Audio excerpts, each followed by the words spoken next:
అద్భుతాలు జరిగేటటువంటి, ఆశ్చర్యకార్యాలు జరిగేటటువంటి సమయం ఏదన్నా ఉంది అని అంటే వాక్యం వింటున్నప్పుడే. వాక్యంలో జీవం ఉంది, వాక్యంలో సమృద్ధి ఉంది.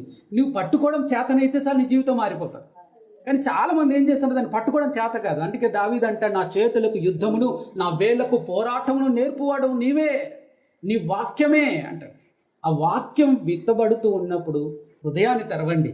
వాక్యం లోపలికి వెళ్ళి రెండంచుల పదునైన ఖడ్గం కాబట్టి ప్రాణాత్మ శరీరములు విభజించినంతగా దూరి నీలో ఏముందో బయటికి తీసి దాన్ని కడుక్కోమని చెప్పి దీన్ని పవిత్రపరిచి చేసిన ఆటోమేటిక్గా పవిత్రపరిచి ఏం జరుగుతుంది? ఆగిపోయిన కార్యాలన్నీ జరుగుతాయి. ఇంతే.